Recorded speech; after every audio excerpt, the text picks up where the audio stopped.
ऐसे biological bacteria जो किसी भी रिएक्शन को कराने में हेल्पफुल होते हैं एंजाइम कहते हैं। इन लोगों ने एंजाइम पढ़े सुने, पहले नहीं सुने कभी? एंजाइम किन्हें कहते हैं? सिलेवरी अमाइलेज, मतलब ऐसा एंजाइम जो खाने को पचाने में, बॉडी के अलग अलग रिएक्शन करने में काम आता है, एंजाइम कहते हैं। तो ध्यान से लिख दें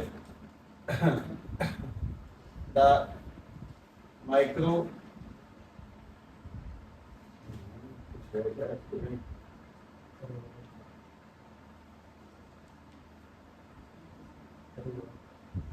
the micro compounds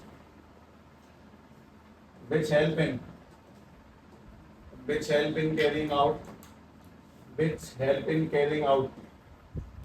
carrying out several biological process are called enzymes. Biological process are called enzymes.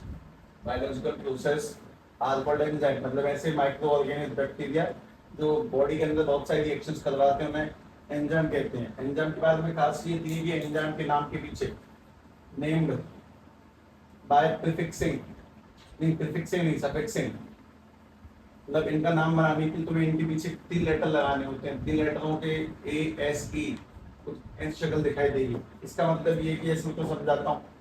अपने पास में ये माल्टोज है, माल्टोज यानी कि रोटी का ट्यूब जो खाते हैं, जिसका फॉर्मूला हो जाएगा C12H22O11, वही है, सब कुछ वही है। तो उसको डाइजेस्ट करने वाला जो बैक्टीरिया हमारी बॉडी में रिलीज होता है दैट इज माल्टेज। किसी भी एंजाइम के नाम के पीछे क्या लग जाएगा? टेज। और माल्टेज को मतलब ग्लूकोज, लेकिन जो माल्टोज है इसको डाइजेस्ट करेगा माल्टेज, और किस में कन्वर्ट हो जाएगा? C6H12O6 को ग्लूकोज में कन्वर्ट हो जाएगा। तो कुल मिला के बात है एंजाइम वो है जिनके पीछे एज लगा होता है। इनका काम है किसी भी बायोलॉजिकल प्रोसेस को बॉडी के अंदर फिनिश करना। मैं तेज हूँ क्योंकि टॉपिक छोटा है और कुछ खास नहीं। और बताता हूँ मैं तुम्हें ध्यान से देखो। सिलेवरी ग्लैंड कौन सा एंजाइम रिलीज करती है? इसको नाम पता है? सिलेवरी अमाइलेज, LASE, ठीक है। तो वो भी लिख देता हूँ मैं। हमारी जो सिलेवरी ग्लैंड्स होती हैं वो एंजाइम रिलीज करते हैं, इसका नाम है सिलेवरी अमाइलेज। इसका नाम है सिलेवरी अमाइलेज, AMYLASE, ठीक है। हमारे दूध में एक प्रोटीन पाया जाता है, इसका नाम है लैक्टोज। उसको डाइजेस्ट कौन सा अमाइन करता है? कौन सा एंजाइम करेगा? लैक्टेज। उनके पीछे एज लग जाएगा। सीधी बात की कि अपने पास में एक लैक्टोज नाम का कंपाउंड है, मतलब जो मिल्क में पाया जाता है, और उसको डाइजेस्ट करने वाले एंजाइम का नाम है लैक्टेज, LACTASE। सीधी कहानी। अच्छा, आगे बढ़ा देते हैं कि ये सारे एंजाइम हो गए। अगर कोई तुमसे कल को बोल दे कि भैया हमारे पास में ये कोई कंपाउंड है, हाँ कोई कंपाउंड नहीं है, कितना एज नाम ध्यान रखना। एमसीक्यू में ये पूछ लिया गया था एक बार, एज से मतलब एक कंपाउंड दिया, बोला कि बताओ इसको डाइजेस्ट करने वाले एंजाइम का नाम क्या होगा। बालक उसमें AS ही नहीं लगा पाया, बस पीछे। कोई नहीं, इतना ही है, फिनिश, खत्म। एंजाइम कुछ खास नहीं है, इतना ही है।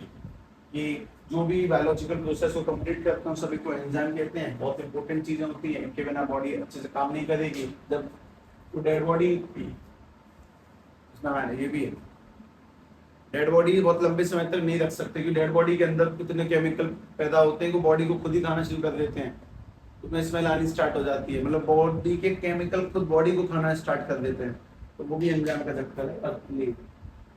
बस अगली बात सुनो, मोस्ट इंपोर्टेंट बात सुने, that is vitamins. Vitamins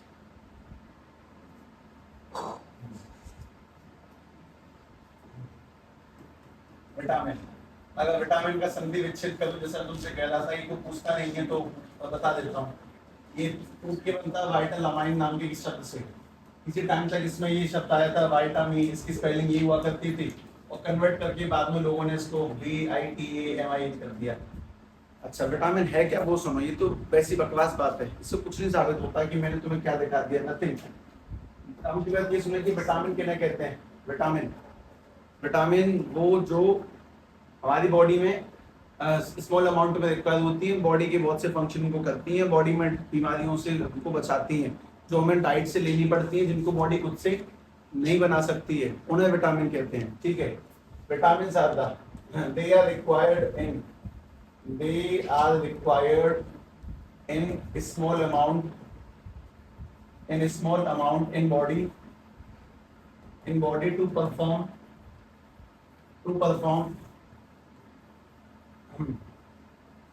some specific functions, some specific function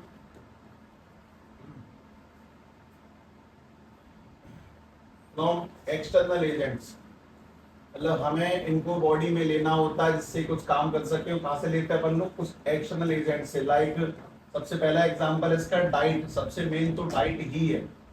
external agent के ब्रैकेट में लिख दो डाइट, बस डाइट ही काफी है। जैसे कि विटामिन डी है, वो डाइट का पार्ट तो नहीं है लेकिन सनलाइट से लेते हैं इसलिए वो सम लिख दिया, वरना तो डाइट में ही आती सारी विटामिन। अच्छा, काम की बात ये कि बॉडी हमारी विटामिन को बना नहीं सकती है। Vitamin are not synthesized by the body, vitamins are not synthesized by the body. हमारी जो बॉडी है वो विटामिन्स को नहीं बना सकती, ठीक है। इस बात को विशेष विशेष रूप से याद रखें। उसके बाद में अगली काम की चीज, हमारे पास में दो टाइप की प्रॉपर्ली विटामिन्स पाई जाती हैं, उन्हें ध्यान से देखें। Types of vitamin, types of vitamin, एक जो वाटर में सॉल्युबल है, दूसरी वाटर में सॉल्युबल नहीं होती है। तो एक वो जो वाटर सॉल्युबल है और दूसरी वो जो वाटर सॉल्युबल नहीं है। वाटर सॉल्युबल और वाटर इनसॉल्युबल, तीन टाइप, दो टाइप की विटामिन है। वाटर इनसॉल्युबल, वाटर इनसॉल्युबल की जगह पे कल को मैं इस पे बात और लिख सकता हूँ फैट सॉल्युबल। जो फैट में घुलती है उनको वाटर इनसॉल्युबल कहते हैं।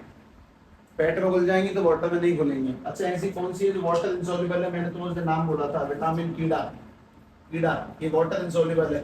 विटामिन ई, ए ई डी के बीच के दो लोग वाटर में सॉल्युबल हो जाते हैं, विटामिन बी और सी, तो ये वाटर सॉल्युबल है, ठीक है। विटामिन बी एंड सी, मतलब बुलेट में लगाते हैं इसे करके, vitamin B and C are water soluble.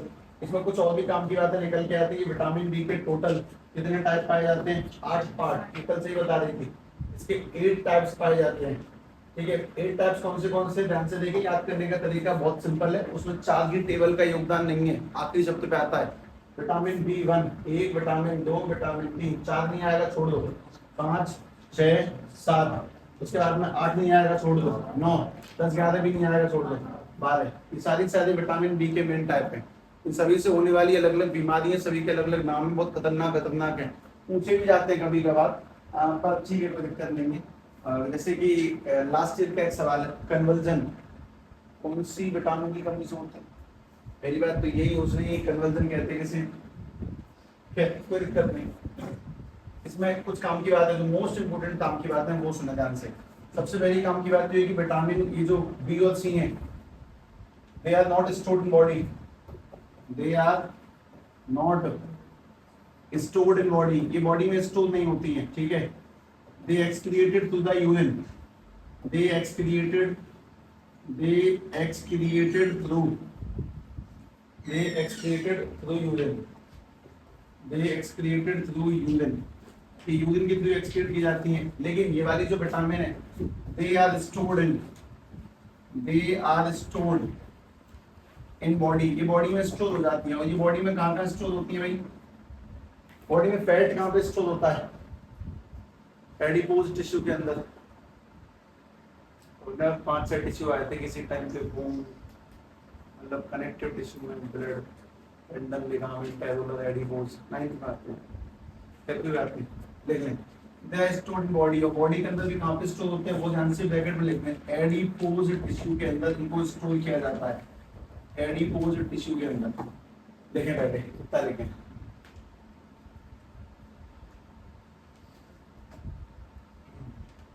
फिर बात आती है इनसे होने वाली बीमारियां। वो इंसान मुझे इतना बता दे कि विटामिन के से, के की कमी से कौन सी बीमारी होती है, बस इसमें इंटरेस्ट है, काफी इंटरेस्ट है। विटामिन के की कमी से होने वाली बीमारी,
हाँ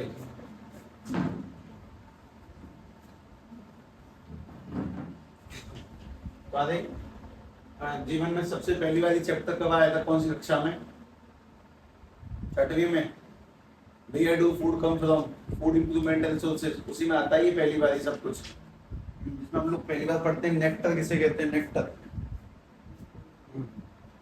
सुना तुम लोगों को नेक्टर क्या चीज होती है? नहीं पता किसी को क्या होता है? छोटे भाई बहनों को पढ़ाने का फायदा यही है, इसमें नहीं है और तगड़ी एडवांस नहीं है, मतलब जो 10th लेवल की बायोलॉजी है ना उसमें वो है। अब वो मुझसे पूछता है, मैं ना सोचता हूँ कि यार मतलब इसे कहाँ तक पढ़ा दूँ इसे, मतलब कंफ्यूज हो जाता हूँ। 7th क्लास के लेवल पे 10वीं और उससे एडवांस से 10th की बायोलॉजी से भी। हाँ, लाइफ प्रोसेस पूरा चैप्टर लगा रखा है, सब सेट कर रखा है, उससे भी एडवांस 10th वालों से भी। ठीक है, कोई नहीं। मैंने समझा उसे, एक दिन मुझसे हार्ड सॉल्यूशन पूछता था, फिर स्पीड सिस्टम, फिर सब कुछ। क्या रहा भाई, ध्यान से बात सुने। उन सभी लोगों को ये आवाज तो होगा कि विटामिन ए की कमी से कौन सी बीमारी होती है? Night blindness. उसी का एक नाम दे रखा उसने, xerophthalmia, hardening of cornea of the आई।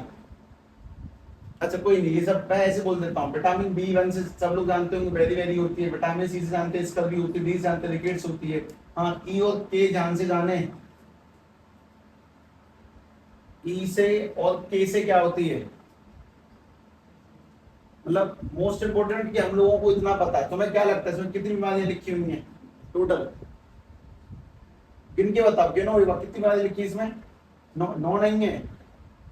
अगर तुम हिसाब से लगाओगे तो बस 4 याद करनी है, ई के और उसके बाद में ये वाली 6 नहीं, 4 को 5 हो गई, 2 6 12, बस। बाकी सब तुम पहले से आती हो, अगर ध्यान से गौर करेंगे तो बात समझ में आएगी कि ऑलमोस्ट हम लोगों को सारी बातें डरना है, हमें बस सिर्फ 4 याद करनी है। जैसे विटामिन के बहुत सिंपल है, increase blood clotting time. Blood clotting समझते हैं? जब कभी चोट लग जाए तो खून आता है, जमता है, अगर विटामिन के की कमी हो जाएगी तो खून के जमने में काफी लंबा समय लगेगा, मतलब जो खून जम जाना चाहिए था 2 मिनट के अंदर 10 मिनट तक खून बहता ही रहेगा। विटामिन के इज दैट इंपॉर्टेंट। और विटामिन के मिलती कहां से? हरी भरी पत्तियों से, घास फूस खाने से, वहां से विटामिन के की वृद्धि होती है। पालक पालक इन सब चीजों को चबाने से, धनिया खाने से, वो सब विटामिन के देते हैं। मतलब हल्का फुल्का धनिया डालने से विटामिन के की पूर्ति हो जाती है, बिल्कुल नहीं कि 10 बेगा से कच्चा चबा जाओ, हल्का फुल्का काफी है। वो सब विटामिन के की पूर्ति करते हैं। विटामिन के की सबसे बड़ी अहमियत समझें कि ब्लड क्लॉटिंग के टाइम को बढ़ जाएगा अगर विटामिन के की कमी होगी तो। जो खून 2 मिनट में जम जाना चाहिए उसको जमने में 10 से 12 मिनट लग जाएंगे। खैर, हम इस चीज को तरीके से देख लेते हैं। अपने पास में विटामिन, मतलब किसी को ये लिखने की नीड नहीं है कि विटामिन कहां से मिलती है, क्योंकि ऑब्वियसली सब लोग सब कुछ जानते हैं। विटामिन सी कहां से मिलती है? खट्टी चीजों से। विटामिन डी कहां से मिलती है? सनलाइट से, अंडे से। और बाकी जो विटामिन जितनी बची हुई है वो सारी मिलती है दूध से, ऑलमोस्ट हरी भरी पत्तियों से, सब्जी से, फलों से। खत्म एक बार में। नहीं तो तुम पढ़ के देख लेना आराम से, सब में एक ही बात कॉमन लगा रखी, सब में ए टू जेड सब में एक ही बात कॉमन लगा रखी। अगर तुम ध्यान से चेक करोगे इसमें मिल्क मिल्क मिल्क, हाँ यहाँ तो नहीं है, चलो मान लेता हूँ मैं, इसमें नीचे वाले याद करने का ऑलमोस्ट सब में मिल्क होता है। अब बार मिल्क लिखेंगे तो अच्छा नहीं लगेगा, बार मिल्क लिखेंगे तो अच्छा नहीं लगेगा, बस इस वजह से किताब को वेरिएशन लगानी पड़ती है। किताब प्रिंटर वालों की भी सोच देखो कि यार अच्छा नहीं लगेगा सब में एक ही लगा दिया, इसलिए बदल देते हैं। सी खट्टी से मिलती है तो मिल्क से बनता है दही, दही खा जाओ, वो भी ठीक है। पर बात समझें कि बीमारियों का हिसाब किताब किस तरह से डील होता है। तो अपन लोग मतलब वहां से देख के मैं बोल रहा, नॉर्मली को जवाब देना ऐसे करके यहाँ से, पदमान नजर मानेंगे नहीं, वहां देखेंगे पक्का। विटामिन ए की कमी से होने वाली डिसीज के बारे में, डिसीज का नाम बताएंगे? वेरी वेरी नहीं, नाइट ब्लाइंडनेस। नाइट ब्लाइंडनेस का मतलब है कि लाइट हमारी आंखों के अंदर कम रिसीव होती है, कम दिखाई देगा, मतलब तो ब्लरी इमेज होना, कम जाना, धुंधलापन सा रहना, ठीक है। खैर, उसके बाद में विटामिन बी। विटामिन में बहुत सारी आती है बी के अंदर, हमने जो वेरी वेरी पढ़ी हो, पहली की पढ़ी है आज तक, वेरी वेरी। हमें कौन सी याद करनी है बस वो देख के बता दें। विटामिन कौन सी है? विटामिन एक तो B2 है दूसरी विटामिन, B6 है अगली विटामिन, B12 है। उसके बाद में चौथा पॉइंट है विटामिन सी। सभी को याद है, सबने सबसे पहले सी याद करी होगी जीवन में, सी सार स्कर्वी, बढ़िया मैच करती है साउंड इस वजह से। तो विटामिन सी की कमी से होता है स्कर्वी। कोई मुझे बताए स्कर्वी का सिम्टम क्या होता है बॉडी के अंदर? स्कर्वी के क्या सिम्टम्स होते हैं? स्कर्वी से होता क्या है? ब्लीडिंग गम्स, इनका कमजोर होना, गम्स गम्स मसूड़े, ठीक है, स्किन का रफ होना, ये सब कुछ उसी के ऊपर डिपेंड करता है। अच्छा, उसके बाद में हाँ, ब्लड प्योरिफिकेशन भी बहुत काम की चीज है। खट्टी चीजों से ब्लड प्योरीफाई अच्छा होता है, बढ़िया खून दौड़ता है। अच्छा, विटामिन डी के बारे में आ जाए। विटामिन डी की कमी से होने वाली कमी, बीमारी का नाम पहले तो रिकेट्स, और रिकेट्स के क्या सिम्टम्स होते हैं? मस्कुलर वीकनेस, बोन्स की डिफॉर्मिटीज होना, हड्डियों कमजोर हो जाना, लचक आ जाना हड्डियों में। इसीलिए बच्चे जो पैदा होते हैं उनको सर्दियों में बाहर लौटा के बड़ी तरह से तेल की मसाज करी जाती है, धूप में, धूप में करी जाती है, छाव में नहीं करते हैं। धूप में हड्डियां महसूस होती हैं धूप से। बात को समझे कि चीजों के पीछे सब में लॉजिक है कहीं ना कहीं तक।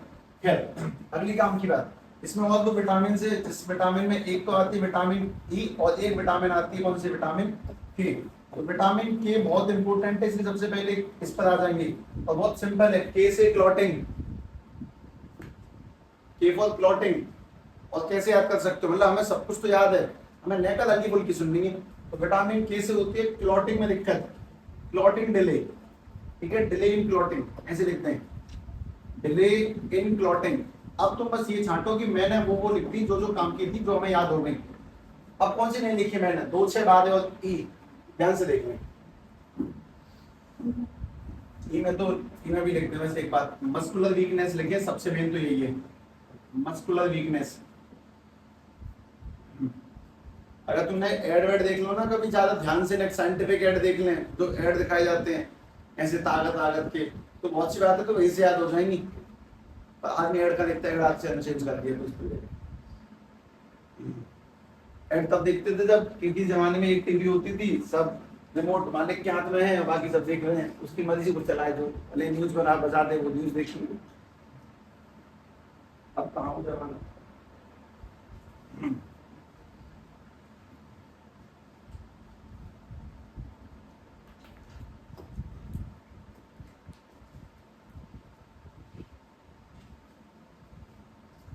पालक उन्होंने नहीं कह सकता था भाई से चैनल में तो ऐड आ गया, जा आपको खा जाता है।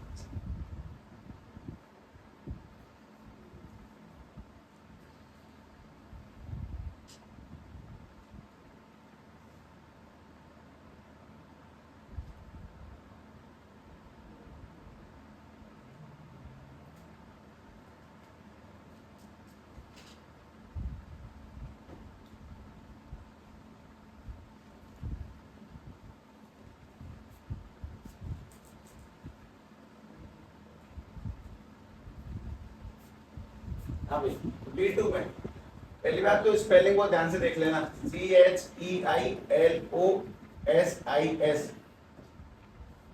क्या पढ़ेंगे इसको? हैं?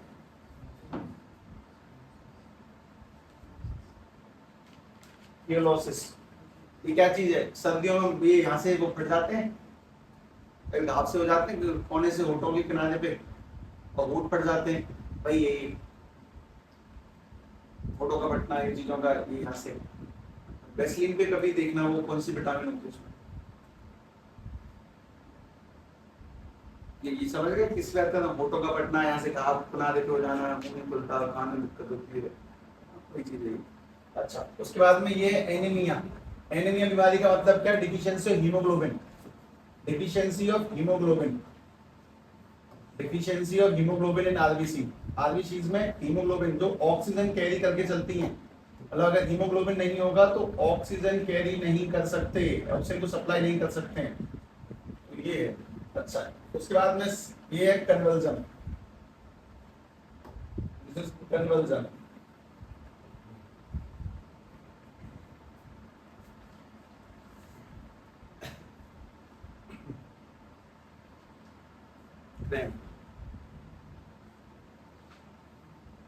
याद करनी होती है सब चीजें सारी।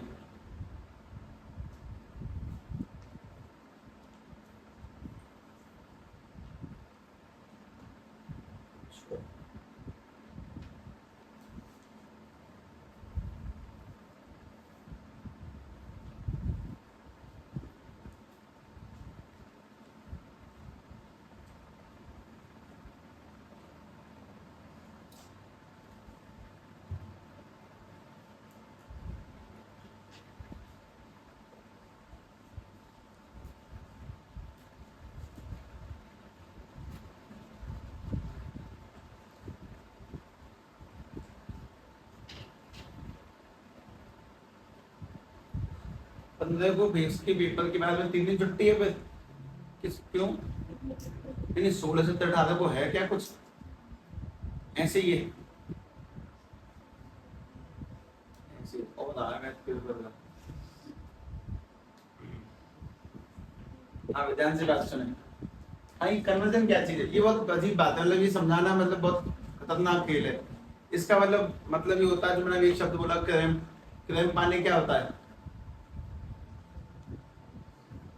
क्रैम्प माने दर्द कन्वर्जन का मतलब होता है ऐंठ मरोड़ पेट में करके बुखार का आना नस पे नस चढ़ जाना शरीर में ऐसी दर्द हो रहा है अपने हरारत सी आ रही है सब पाँव पिंड में दर्द हम चली भी नहीं है सब पाँव दुख रहे हैं तो कन्वर्जन यानी कि ऐसे दर्द शरीर की पीड़ा फालतू की पीड़ा तो हमने कोई काम करा भी नहीं है ऐठ मरोड़ खासकर पेट वाले हिस्से में तो उसको बोलते हैं कन्वर्जन तो कोई स्पेसिफिक बीमारी नहीं है तो समझाई जा सके मतलब यहाँ तो समझ में आता है खून का जमना ना जमना मसल्स का वीक होना हड्डियों कमजोर होना ठीक है इसका भी में कम्स वाली प्रॉब्लम ऐसा कुछ ब्लड वगैरह की प्रॉब्लम आ जाती है नाइट डैंडनेस मतलब अंधा ठीक है समझ में आता है पर कन्वर्जन यानी कि ऐठ मरोड़ की बीमारी ठीक है ये क्लोरोसिस कौन सी बीमारी है ये होठों का फटना है किनारों पे लिप्स की कॉर्नर पे आके दिक्कत आना एनीमिया उसकी हीमोग्लोबिन कमी पर कन्वर्जन यानी कि ऐड मरोड़ की परेशानी तो कोई होगा तो बस नाम पूछेगा तुमसे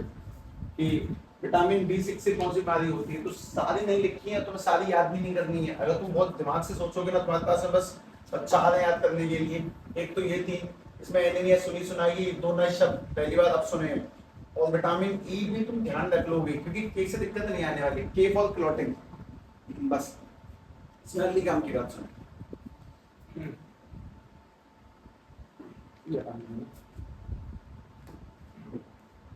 ठीक है अब आ जाए चैप्टर के मैप में चैप्टर के मैप का जो तीसरा पड़ाव होगा न्यूक्लिक एसिड ध्यान से देख लें न्यूक्लिक एसिड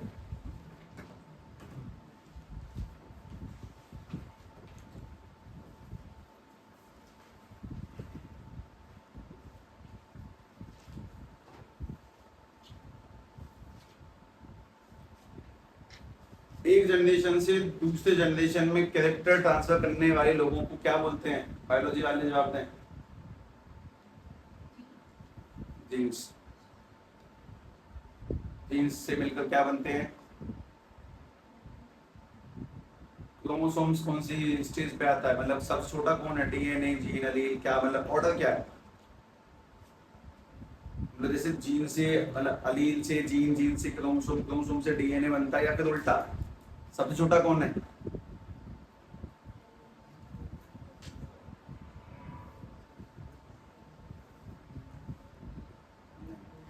कोई नहीं चलो बात सुनो the characters are transfer from the characters are transfer from one generation to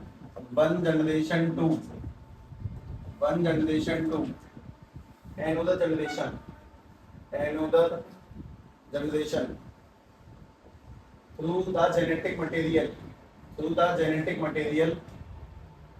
the genetic material called chromosome मतलब क्रोमोसोम से कैरेक्टर ट्रांसफर किए जाते हैं जेनेटिक मटेरियल कॉल्ड क्रोमोसोम सीधी सीधी बात ये जो एक जनरेशन से दूसरे जनरेशन में कैरेक्टर ट्रांसफर होते हैं उसके रिस्पांसिबल कौन है क्रोमोसोम और which are made up of chromosomes are made up of a special type of protein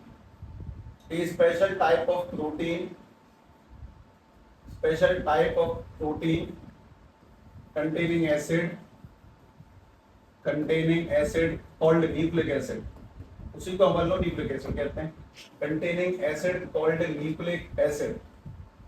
nucleic acid ठीक है पहली बात तो ये कि हमारी बॉडी में जो न्यूक्लिक एसिड है वो क्या चीज है वही जो क्रोमोसोम डीएनए ट्रांसफर वगैरह ऐसा कुछ चक्कर है उसी को न्यूक्लिक एसिड कहते हैं हम लोगों ने सुने भी होंगे 2 टाइप के न्यूक्लिक एसिड है जो अपने पास पाए जाते हैं दोनों के नाम और दोनों इंसानों के अंदर हैं हाँ भाई दोनों के नाम कौन से एक तो पाया जाता है इसका नाम है डीएनए और दूसरा इसका नाम है आरएनए अब जैसे सभी लोग डीएनए की फुल फॉर्म बता दें एक बार मुझे व्हाट इज डीएनए तुमने बायोलॉजी में नहीं पढ़ा चैप्टर अभी तक? ये बायोलॉजी में बायोमोलिक्यूल्स पढ़ा है कि नहीं? बायो में और डीप है, ये केमिस्ट्री के हिसाब से चल रहा है, बायो के हिसाब से और खतरनाक जाएगा। खैर कोई बात नहीं।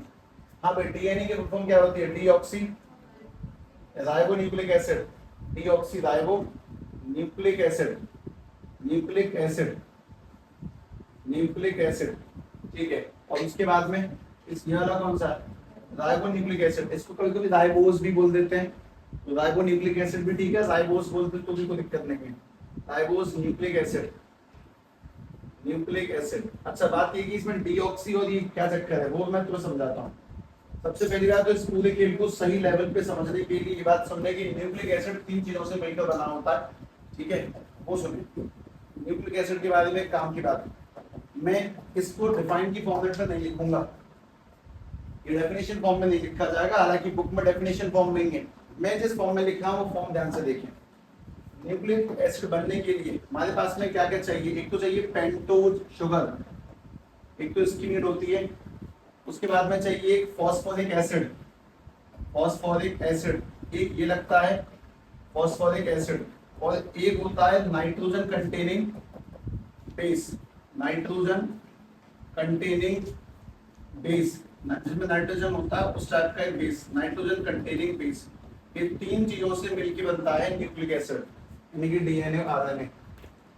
Pentose sugar, phosphoric acid, nitrogen containing base. अब जब बात बेस की चलती है तो मैं तुम्हें दिखाता हूँ कि हमारे पास में टोटल 4 टाइप के बेस पाए जाते हैं। किताब में उन चारों के फॉर्मूले तक लिखे हुए हैं, मैं चारों के नाम एटलीस्ट पता होने चाहिए, तो वो ध्यान से देखें।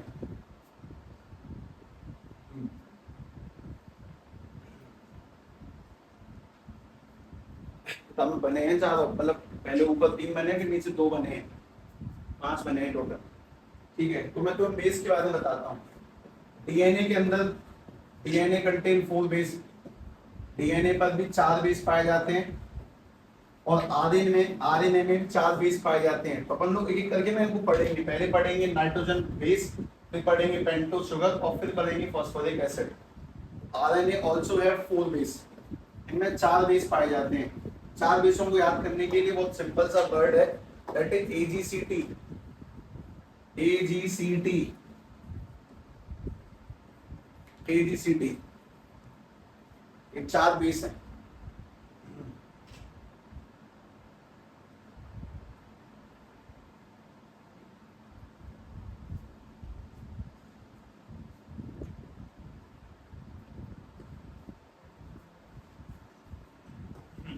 हाँ भाई विद्वान लोग जवाब दें। ए माने एडेनिन, जी माने ग्वानिन, सी माने साइटोसिन, और टी माने थाइमिन। अपने पास में 4 बेस होते हैं जो कि डीएनए में पाए जाते हैं। डीएनए में 4 बेस उपलब्ध हैं, एजीसीटी। आरएनए में 4 है पर 3 सेम है, एक अलग है, वो कौन सा है? नहीं पता? यूरासिल कौन सी जगह पे आएगा? 3 सेम कौन से हैं? एडेनिन है, ग्वानिन है,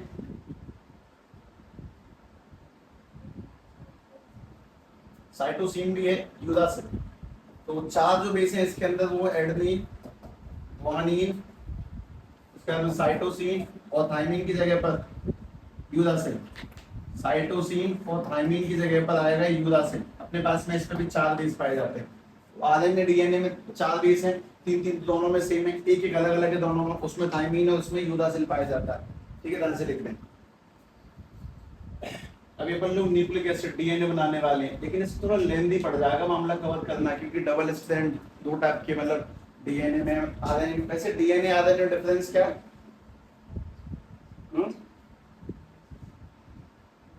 ऐसे वैसे पूछ रहा हूँ, तुम समझाए तुम।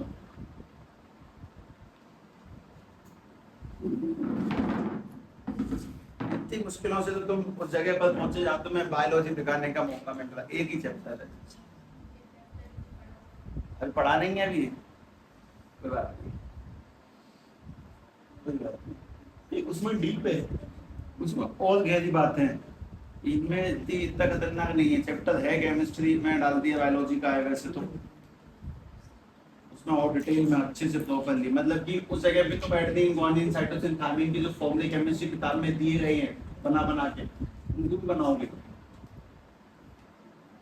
नहीं ये मेरे हवा जी के लिखा दो, याद कोई करेगा नहीं, उन्हें करने भी नहीं होते। ठीक है, इसमें बात समझे कि आरएनए और डीएनए के अंदर काम की चीज, काम क्या है इनके, आरएनए का काम क्या है, डीएनए का काम क्या है। डीएनए का काम इंफॉर्मेशन स्टोर करना, आगे जनरेशन में पास करना, बॉडी को काम करवाना। डीएनए नहीं होगा तो ऑब्वियसली बॉडी के सारे ऑर्गन्स विफल हो जाएंगे। डीएनए ऐसे मान लो कि हमारा सीपीयू है, हमारे एक एक ऑर्गन को चलाता है, बिना डीएनए की बॉडी फंक्शन नहीं करेगी। आरएनए का काम क्या, आरएनए जस्ट हेल्पर है जो अलग अलग प्रोटीन्स को बनाते हैं with the help of order of DNA. DNA जब ऑर्डर देगा तब आरएनए जाके प्रोटीन्स का निर्माण कर रहे होंगे, ऐसा कुछ। खैर मैं तुम्हें कुछ अगली बात सिखाता हूँ। मतलब पहला पॉइंट है कि न्यूक्लिक एसिड डेफिनेशन क्या है, दूसरा पॉइंट इसके टाइप, तीसरी बात न्यूक्लिक एसिड में 3 बातें होती हैं, उसमें अपन लोगों ने डीएनए आरएनए बेस देखे हैं। अब सब लोग देखें पेंटोज शुगर के बारे में। ठीक है, 1 2 3 4 5, छठवां पॉइंट, तो ध्यान से देखें। Pentose sugar, pentose sugar 5 carbon की शुगर होती है, 1 2 3 4, कार्बन 1, कार्बन 2, कार्बन 3, कार्बन 4। इस पे ऊपर लगा होता है CH2OH, हम लोगों को हैबिट है पहले से। यहाँ पर नीचे OH, ऊपर H, नीचे OH, ऊपर H, और यहाँ पर ऊपर OH और नीचे H। ध्यान से देखें सबसे पहले, इसमें अगर तुम चेक करोगे तो सेकंड वाले कार्बन पे OH है, इसमें सेकंड वाला जो कार्बन है उस पर ऑक्सीजन पाई जाती है, तो इसको बोलते हैं राइबोज, इसको बोलते हैं राइबोज शुगर। ठीक है भैया, लेकिन अगर मैं स्क्रीन को तुम्हारे सामने कुछ ऐसे रिप्रेजेंट करूं, ओ अपने पास में यहाँ पर ये कुछ कार्बन के सिस्टम, ये वाला C1 C2, ये वाला C3, ये वाला C4, इसमें ऊपर आ जाएगा CH2OH, नीचे आ जाएगा H, जबकि यहाँ पर HOH, यहाँ पर भी OH और H। लेकिन यहाँ पे कार्बन नंबर 2 ध्यान से देखें, दोनों में एक ही डिफरेंस है, वो डिफरेंस चेक कर लो दोनों में। कार्बन नंबर 2 यहाँ पर नीचे OH है, ऊपर H, यहाँ पे कार्बन नंबर 2, दोनों जगह H ही H है। तो जब कार्बन नंबर 2 पे H नहीं होता है तो उसको बोलते हैं डीऑक्सीराइबोज, डीऑक्सीराइबोज, डीऑक्सीराइबोज शुगर। ठीक है, डीऑक्सीराइबोज शुगर। कार्बन नंबर 2 पर OH का होना और ना होना ही राइबोज और डीऑक्सीराइबोज का निर्माण करता है, सबसे पहली काम की चीज। दूसरी काम की बात क्वेश्चन है,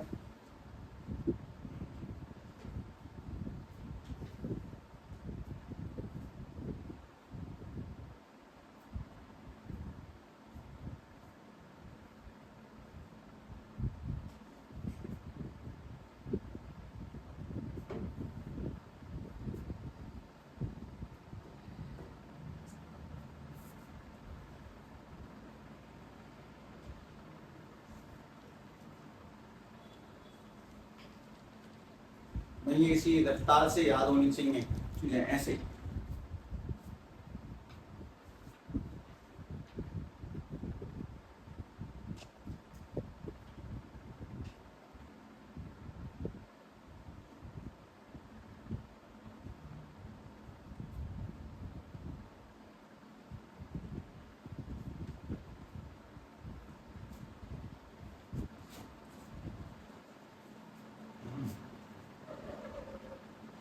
ABCDEFG,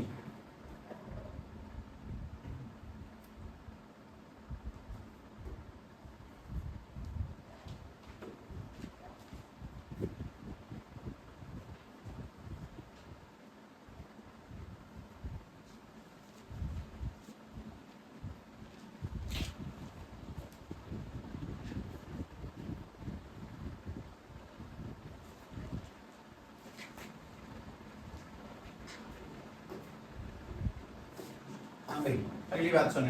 अगली बात है तुम्हें 2-3 पॉइंट समझने हैं। एक वर्ड है जिसका नाम है न्यूक्लियोसाइड, एक है न्यूक्लियोटाइड और एक है फॉस्फोडाइस्टर लिंकेज। जैसे अपन लोगों ने दो लिंकेज पढ़ लिए अभी तक, एक तो बड़ा ग्लाइकोसिडिक लिंकेज, एक पढ़ा पेप्टाइड लिंकेज, अब एक पढ़ना है फॉस्फोडाइस्टर लिंकेज। मैं सारी बातें लाइन समझाता हूँ। पहली बात है ये देखेंगे सभी लोग, इसका नाम है न्यूक्लियोसाइड। न्यूक्लियोसाइड के अंदर होता है कॉम्बिनेशन ऑफ टू थिंग्स। किसका वो सुनो, अगर पेंटोज शुगर के साथ में बेस मिल जाए, बेस, तो उसको बोलते हैं न्यूक्लियोसाइड। और एक चीज होती है न्यूक्लियोटाइड।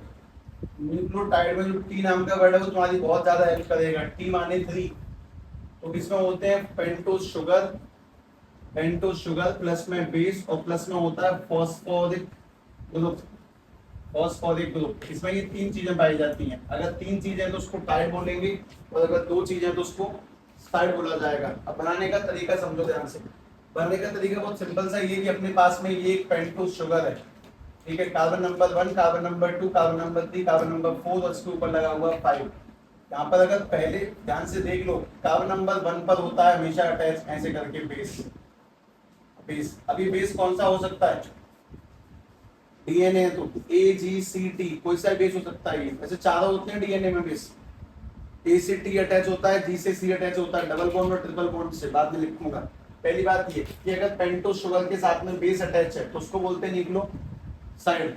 सबसे सीधी बात ये जो बेस है वो कौन से कार्बन पे जाकर अटैच होगा? It will attach eight C1। It will attach eight C1। ये कार्बन नंबर 1 के साथ में अटैच होगा, और जब दो लोग अटैच हो जाएंगे तो उसको अपन लोग बोलते हैं न्यूक्लियोसाइड। पहली काम की चीज। और इसी में दूसरी काम की बात वो देखें ध्यान से, व्हाट इज न्यूक्लियोटाइड।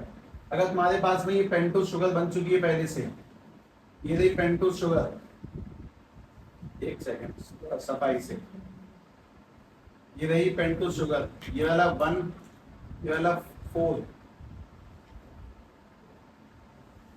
और यहाँ पे लगा हुआ है CH2OH। वही लगा दिया बस। इस पर पहले से अटैच कर दिया अपन लोगों ने बेस, ये तो बन गया न्यूक्लियोसाइड। और यहाँ पे अगर OH की जगह पर, इस जगह पर ये वाला कंपाउंड आ जाएगा, P double bond O negative और O नेगेटिव, ये आ गया। फॉस्फोरिक ग्रुप भी आ गया। अगर 2 है तो उसको क्या बोलते हैं? न्यूक्लियोसाइड। और अगर 3 अटैच है उसको क्या बोलते हैं? न्यूक्लियोटाइड। काम की बात ये कि बेस कौन से कार्बन पे जाके अटैच होगा? पहले पर। और फॉस्फोरिक ग्रुप कौन से पे अटैच होगा? चौथे पे नहीं, 5वें कार्बन पे जाके अटैच होता है। ठीक है, तो इस चीज को भी ध्यान से देखते हैं कि phosphoric group attach eight C5, carbon number 5 पे जाके अटैच होता है। अगर 2 लोग अटैच है तो उसको हम लोग न्यूक्लियोसाइड बोलेंगे, और अगर 3 कनेक्शन हो गए तो उसको अपन लोग न्यूक्लियोटाइड कहते हैं। ध्यान से।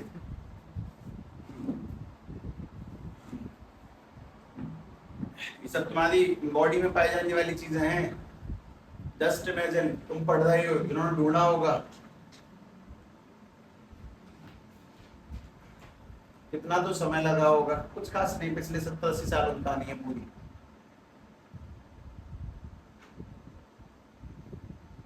पहले हवाई जहाज के बनने से लेकर पहली बार जो उड़ान भरी थी राइट ब्रदर्स ने, वो कागज का हवाई जहाज बनाया था, तो लोगों ने गत्ते गत्ते लगा के और फिर पहाड़ से कूद गए थे, उड़ने लग गए।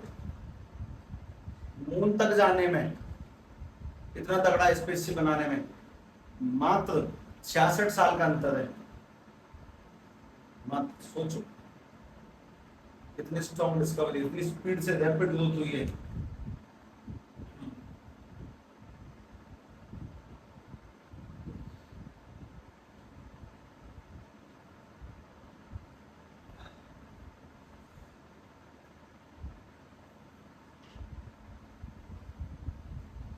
न्यूक्लियोसाइड में 2 लोग हैं, शुगर और बेस पहले पर। साइड में 3 लोग हैं, शुगर, बेस और फॉस्फोरिक ग्रुप। पहले पर तो बेस है ही है, 5वें पर आता है जाके फॉस्फोरिक ग्रुप।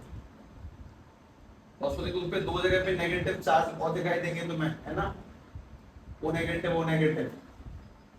वैलेंसी खाली है, ध्यान से देखो तो O अभी भी खाली पड़ा हुआ है इस वजह से। अब बात आती है कि न्यूक्लिक एसिड्स को बनाने की, मतलब डीएनए आखिर बनता कैसे है। अगर तुमने ध्यान से देखा हो तो डीएनए कभी तुम लोगों ने ऐसे ही देखा होगा, वो भी किसी किताब कॉपी के पन्ने पर, बाहर वाले पट्टे पे छपा हुआ होता है डीएनए का, सिंबल।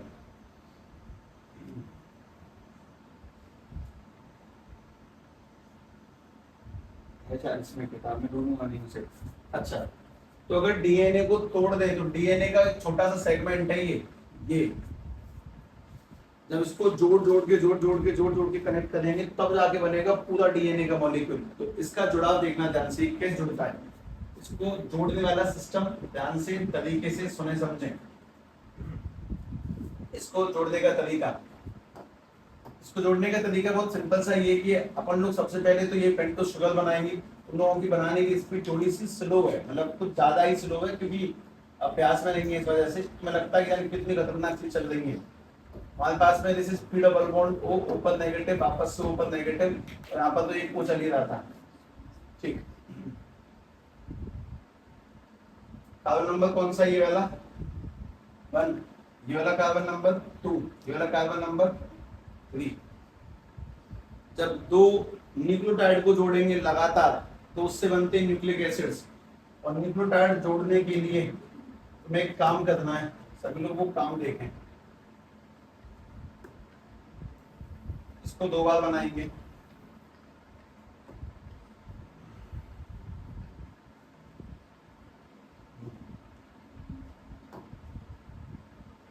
थोड़े बहुत चेंज लगाता हूँ। डबल बॉन्ड यहाँ वो यहाँ पे सेट किया, डबल बॉन्ड वो नेगेटिव, डबल बॉन्ड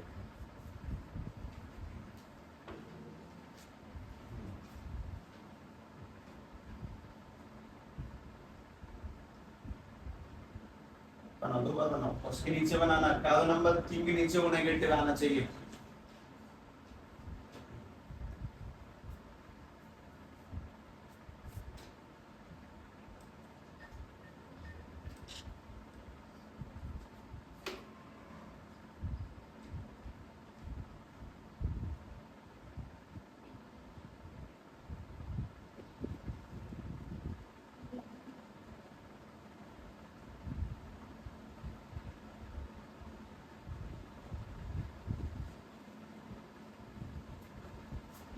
अब नंबर 3 पे ये OH नीचे और H ऊपर था क्या पेंटोस शुगर में, यही सही था। वैसे मैं तुम्हें बता दूं तुमसे क्या पूछ रहा हूँ।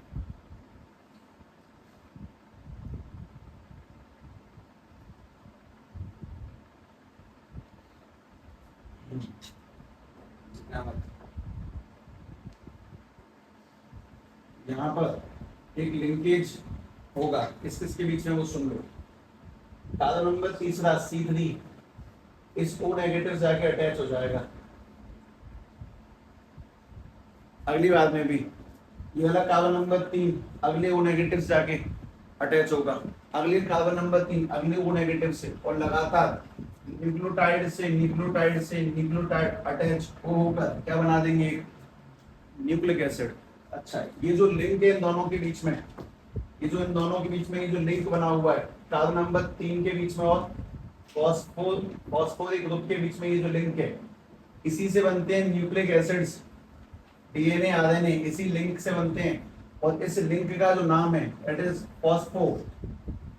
फॉस्फोरिक ग्रुप है, इसीलिए डाइएस्टर लिंकेज, इसी लिंक को फॉस्फोडाइएस्टर लिंकेज बोला जाता है। अगर इस लिंक को मुझे तुम्हें थोड़ा सही तरीके से दिखाना हो तो मैं ऐसे भी दिखा सकता हूँ इस कहानी को शॉर्ट में। हिसाब यहाँ पर है फॉस्फोरिक एसिड, उसके साथ में है पेंटोस शुगर, और उससे कनेक्ट है बेस। अच्छा जो पेंटोस शुगर है वो किससे अटैच हो जाएगी, अगले फॉस्फोरिक एसिड से, उसके पास में होगा शुगर, जिसके पास में होगा बेस। फिर ये जो फॉस्फोरिक ग्रुप है, ये जो शुगर है, ये अगले फॉस्फोरिक एसिड से कनेक्ट होगा, जिससे कनेक्ट होगा शुगर, जिससे कनेक्ट होगा बेस। लगातार शुगर का कौन सा कार्बन, तीसरा फॉस्फोरिक ग्रुप के O को पकड़ेगा, तीसरा O को पकड़ेगा, तीसरा O को पकड़ेगा, और हर वक्त इनके बीच में यहाँ पर जो लिंक बन रहे हैं इन्हीं लिंकेज को अपन लोग क्या बोलते हैं, फॉस्फोडाइएस्टर लिंकेज, अगले का फॉस्फोडाइएस्टर लिंकेज। और इन्हीं लिंकेज से लगातार किसका जन्म होता है, फिर डीएनए का और आरएनए का। अगर दूसरे पे OH होगी तो वो डीएनए बनेगा, नहीं आरएनए बनेगा, और दूसरे पे अगर OH नहीं होगी तो वो डीएनए बनेगा, डीऑक्सी वाला। तो पहले ध्यान से इस पूरी कहानी को समझे कि सबसे पहली बात साहब बेस कौन से पर अटैच है, पहले पे, ग्रुप कौन से पर अटैच है, 5वें पर, और न्यूक्लियोटाइड से न्यूक्लियोटाइड अटैच है किसकी सहायता से, तीसरे कार्बन और ओ की सहायता से। और लगातार ये चेन, मतलब अगर मुझे ऐसे बनाने में दिक्कत आती है तो मैं सबसे पहले बात ऐसे समझाऊंगा कि फॉस्फोरिक एसिड शुगर और बेस, शुगर से एसिड, फिर शुगर से एसिड, फिर शुगर से एसिड, शुगर से एसिड, लगातार इस तरह से डीएनए का जन्म होता है केमिकली। अब एक चीज अभी भी इसमें दिक्कत क्यों बताता हूँ, वाकई में मतलब विशेष रूप से सोचने वाली है, पर तुम लिख रहे होगे अभी भी।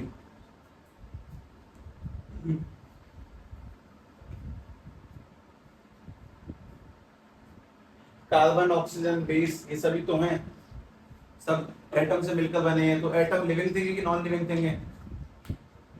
एटम्स नॉन लिविंग थिंग है। तो हम में सोचने की एबिलिटी कहां से आएगी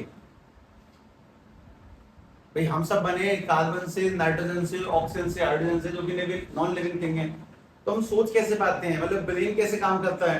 एटम तो नहीं सोच पाते यार, तुम सोच के जवाब भी नहीं दे सकते।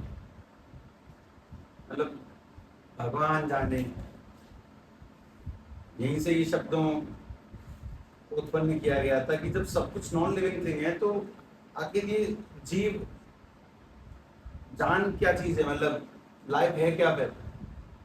पता नहीं, don't know, biologically don't know. मतलब हमारी बॉडी का सब छोटा अंग डीएनए, हम डीएनए को खोल के पटक दिया, हमने डीएनए तक पढ़ लिया किससे मिलकर कैसे बना है, पर हमें ये नहीं पता कि उसमें वो जान कहाँ से आई है, मतलब वो सोचने की क्षमता कहाँ, उसे कैसे पता है काम करना है, उसे कैसे पता कि कनेक्ट होके फिर लाइफ को जन्म देना है। अजीब बात है। तो जो बहुत पढ़े लिखे लोग हैं ना, भगवान में बहुत मानते हैं, तो बड़े बड़े साइंटिस्ट बिल्कुल नहीं है, वो बहुत मानते हैं। जो बीच के हैं उनका नहीं सी बात नहीं।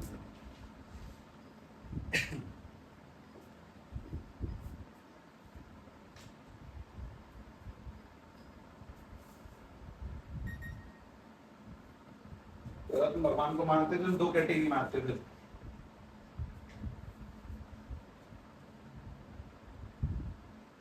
तो बहुत इशारा वाली है,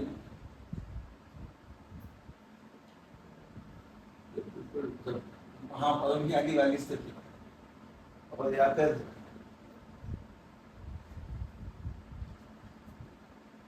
ठीक है भाई, इसमें अगली काम की बात, अगला पॉइंट सुने, ऐसे नॉलेज के लिए बात कर, ऐसे तुम्हें ड्राइंग करनी है,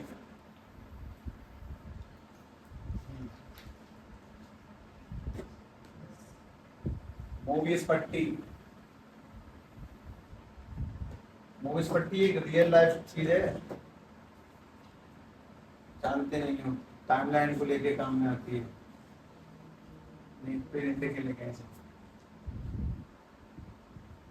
मूवीज स्ट्रेट, ये वो नहीं है, वो तुम्हें दिखा दूंगा।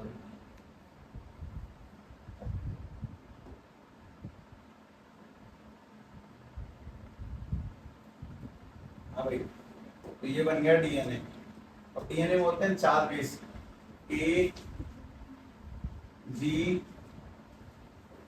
सी और टी। ये डबल स्ट्रैंड का डीएनए होता है, डीएनए डबल स्ट्रैंड होती है, इधर और इधर डबल स्ट्रैंड। ये थोड़ा डिस्कस करने वाली बात का टॉपिक है, यहाँ तो बस एक ही बात सिखाऊंगा, ए और टी के बीच में आते हैं डबल बॉन्ड, और जी और सी के बीच में आता है कैसा, ट्रिपल बॉन्ड। इधर दोनों बेस भी कनेक्ट होते हैं दूसरे से, तो जो एडेनिन और थाइमिन है उनके बीच में आपस में लगता है डबल बॉन्ड, और ग्वानिन और साइटोसिन के बीच में लगता है आपस में ट्रिपल बॉन्ड। ठीक है, लिख दें ध्यान से, बस ये छोटी सी बात। अच्छा, अभी अपने पास में फिर इसी में अगला पड़ाव निकल के आ जाता है आरएनए। हमारे पास में बेसिक कितने टाइप के आरएनए पाए जाते हैं? 3।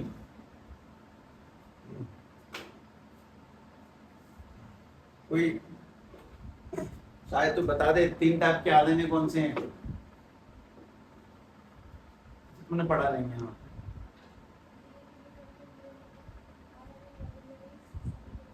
ये मैंने नहीं पढ़ा। कौन ज्यादा बोलियो? हाँ, अच्छा, और अच्छा अच्छा ठीक ठीक ठीक ठीक, मुझे बता रहे तुम, मुझे क्या पता चल रही है?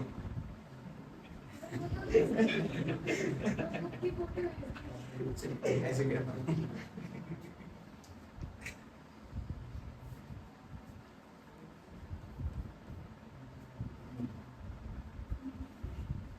मतलब मैं खेल जाता हूँ, मुझे आज क्या जाता है भैया, आज हमारे स्कूल में टीचर ने पूछा मुझसे कि हम अपने एक एक्टिविटी करवाएं कि जहाँ तुम अपने घर से स्कूल तक आते हो पता गिनना कितने पेड़ हैं।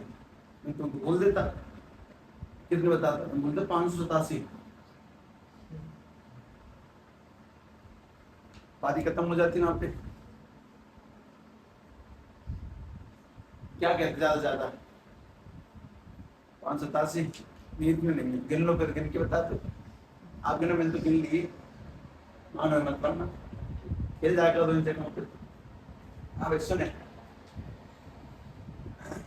आरएनए यानी कि राइबोसोम, राइबोसोमल भी कहते हैं ना, ribosomal nucleic acid, ribo nucleic acid, ribo nucleic acid. इसके अपने पास में बेसिक तौर पे 3 टाइप पाए जाते हैं, ठीक है। 3 टाइप कौन से वो सुने। एक होता है आरआरएनए, एक होता है एमआरएनए, एक होता है टीआरएनए। तो आरआरएनए का मतलब होता है राइबोसोमल न्यूक्लिक एसिड। एम यानी कि मैसेंजर आरएनए। मैसेंजर की स्पेलिंग सही है क्या, मैसेंजर आरएनए। उसके बाद में ट्रांसफर आरएनए। अपने पास में 3 टाइप के आरएनए पाए जाते हैं, आरआरएनए, एमआरएनए और टीआरएनए। अच्छा, इसी में एक काम की बात और ऐड करेंगे, बात समझा देता हूँ।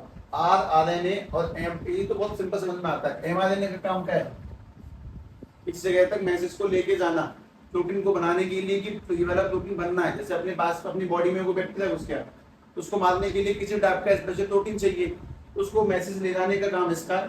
ये ट्रांसफर करेगा उस केमिकल को, और फिर आरएनए बनाएंगे उसको। आरआरएनए बनाते हैं, एम मैसेज पहुंचाते हैं, और टीआरएनए उस सामान को फिर लेकर जाते हैं। काम की बात, कोई भी आरएनए का मेन फंक्शन है प्रोटीन का डेवलपमेंट करना, स्पेसिफिक प्रोटीन का डेवलपमेंट करना, ठीक है। प्रोटीन डेवलपमेंट करना, ये हमारी बॉडी में अलग अलग जगहों पे प्रोटीन्स का डेवलपमेंट करते हैं। और अगर प्रोटीन्स का डेवलपमेंट करेंगे तो सीधी सीधी काम की चीज है कि खैर पहली बात समझे, पहली बात कि प्रोटीन का डेवलपमेंट करना आरएनए का काम है, लेकिन डेवलपमेंट भी तभी करेंगे जब इनको मैसेज कौन दे देगा, डीएनए, ठीक है। तो इस बात को भी लिख दें ध्यान से, RNA starts the development of protein only after the permission of देखना है, only after the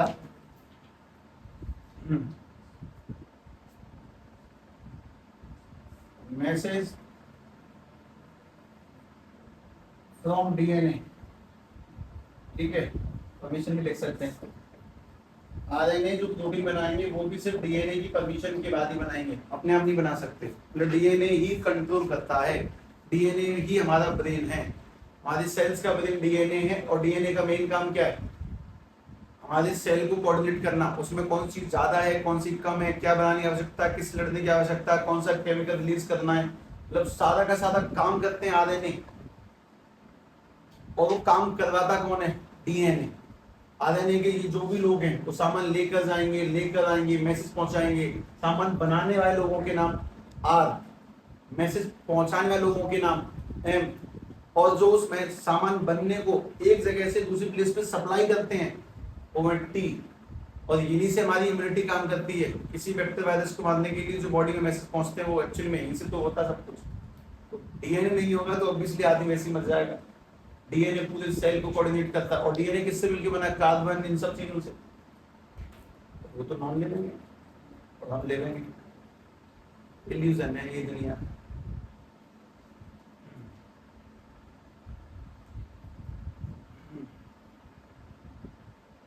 हाँ भाई, हमारा ये चैप्टर अब मंडे को फिनिश होगा, ठीक है। ध्यान रखना, बस एक दिन की कहानी बची है और बाकी का याद हो जाएगा, ध्यान से देख लेना। ठीक ठाक से छोटे छोटे बहुत सारे पॉइंट हैं, ठीक है।